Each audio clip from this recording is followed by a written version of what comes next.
Bonjour et bienvenue dans cette vidéo de démonstration, le tuto numéro 2 de l'application de bureau Music XML pour Windows. Cette application est destinée aux musiciens et elle permet de créer rapidement des exercices et des mélodies selon vos besoins spécifiques. Ces exercices peuvent ensuite être utilisés pour l'apprentissage des gammes, l'improvisation ou simplement comme base pour vos compositions. Elle génère des fichiers au format Music XML car c'est un format compatible avec 100% des éditeurs de partitions sur le marché, MuseScore, Dorico, Final, Banana Box, etc. Dans cette vidéo, je vais vous montrer comment créer facilement un exercice mélodique sur une progression d'accords, ce qu'on appelle communément une grille d'accords, que vous pourrez ensuite exporter vers votre éditeur de partition préféré.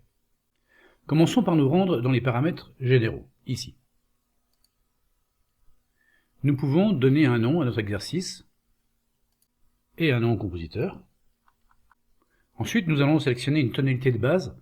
Pour cet exemple, je vais garder Do majeur. Do pour la tonalité et la gamme majeure. On a le choix ici dans un menu déroulant. Je vais garder la gamme majeure. Nous avons maintenant deux options pour générer notre mélodie. Selon la gamme sélectionnée, l'algorithme utilisera toutes les notes de la gamme, dans notre cas les notes de la gamme de Do majeur. Ou alors uniquement les notes des accords, seules les notes qui composent les accords de notre grille seront utilisées, ce qu'on appelle les arpèges. Pour commencer, choisissons la première option selon la gamme sélectionnée. Vous voyez que les notes de la gamme de Do majeur s'allument ici juste en dessous. Ce sera le cas pour toutes les gammes sélectionnées. Maintenant, définissons la tessiture, c'est-à-dire l'étendue des notes que l'algorithme utilisera pour générer la mélodie. Je vais choisir Do 4 jusqu'à Do 6. Do 4 comme note la plus grave et Do 6 comme note la plus aiguë. Réglons le tempo à 80 battements par minute. Pour l'intervalle mélodique maximal, je vais sélectionner une quarte juste, autrement dit 5 demi-temps. Ça signifie que chaque note de la mélodie sera séparée de la suivante par un maximum de 5 demi-tons, ce qui donne une mélodie plus fluide et cohérente.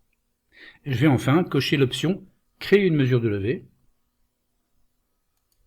pour générer 4 temps de décompte au début de l'exercice. C'est très pratique pour se préparer avant de jouer. Je vais également cocher ici « Ajouter un son de Charleston sur les temps » pour avoir un repère rythmique. Passons maintenant à la distribution rythmique. C'est ici que nous allons sélectionner les valeurs de notes que nous voulons incorporer dans notre exercice. Pour cet exemple, je vais choisir uniquement des blanches et des noires. Je décoche toutes les autres valeurs de notes.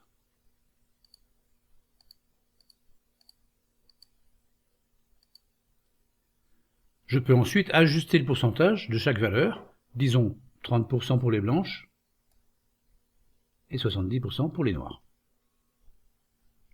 Je ne vais pas aborder les gammes personnalisées dans cette vidéo, je le ferai dans une prochaine vidéo.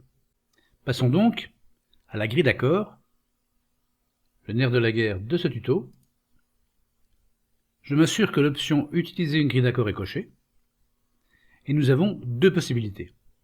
Sélectionner une progression d'accords prédéfinie dans le menu déroulant, ou éditer manuellement notre propre grille. Pour l'exemple, je vais choisir la progression Rock'n'Roll 1, 6, 4, 5, qui correspond au degré de la gamme de Do majeur, La mineur, Fa majeur et Sol septième. Chaque ligne représente une mesure de 4 temps, et chaque petit rectangle représente un temps sur lequel vous pouvez placer un accord. Vous pouvez éditer cette grille en glissant et déposant les accords d'une case à l'autre. Si vous cliquez sur un accord, vous ouvrez l'éditeur d'accords qui vous permet de choisir la fondamentale, c'est-à-dire la tonique de votre accord, la qualité de l'accord, majeur, mineur, septième, etc., il y en a un certain nombre, et éventuellement une note de basse. Vous pouvez aussi supprimer un accord en cliquant sur le bouton « Supprimer » ici. Pour cet exemple, je vais simplement dupliquer ma grille en cliquant sur le bouton « Dupliquer » ici. Les 4 mesures sont donc multipliées, nous avons donc 8 mesures au total. Si je clique à nouveau sur « Dupliquer », mes 8 mesures seront dupliquées pour obtenir 16 mesures. Je peux également transposer ma grille ici, dans une autre tonalité. Si l'icône de transposition ici est allumée, la gamme choisie au début sera automatiquement adaptée à la nouvelle tonalité. Par exemple, si je transpose en Ré majeur, ici, les accords sont automatiquement transposés, et si je retourne dans les paramètres généraux, ma gamme a changé de tonalité et elle s'est adaptée à la nouvelle grille. Si je désactive la transposition et que je change ma grille en Ré, les accords seront transposés mais la gamme restera en Do. Attention à cette option, car si vous laissez une gamme de Do majeur sur une grille en Ré, le résultat risque de sonner faux. Je vous conseille d'enregistrer vos grilles d'accords, que vous aurez personnalisées ici.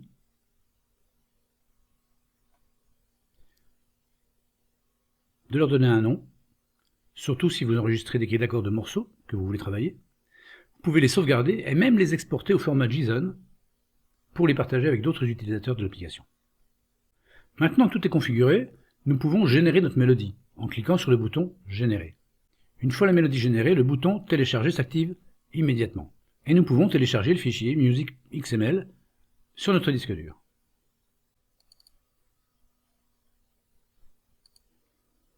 Ouvrons ce fichier dans MuseScore. Pour ma part, j'utilise la version 4.5.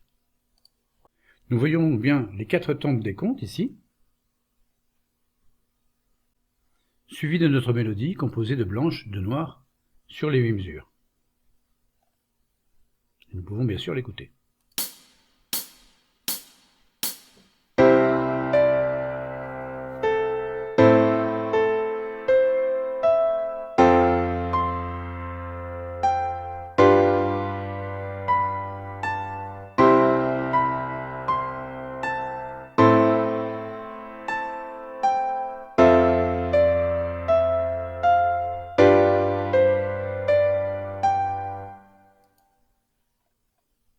Si nous le souhaitons, nous pouvons masquer les temps de décompte dans MuseScore en allant dans l'onglet Dispositions et en développant la ligne de percussion ici, Hit At, et en masquant Percussion. Le décompte sera alors audible mais invisible.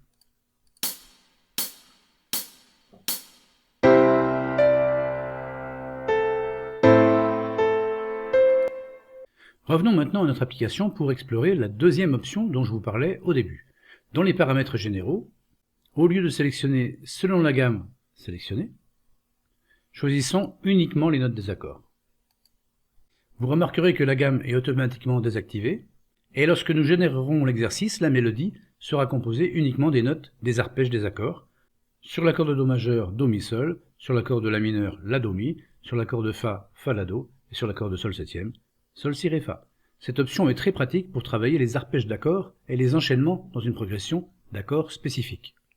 Amusez-vous bien avec cette application, nous nous retrouverons très prochainement pour une nouvelle vidéo qui sera consacrée aux gammes personnalisées. Merci d'avoir suivi cette démonstration de l'application MusicXML pour Windows.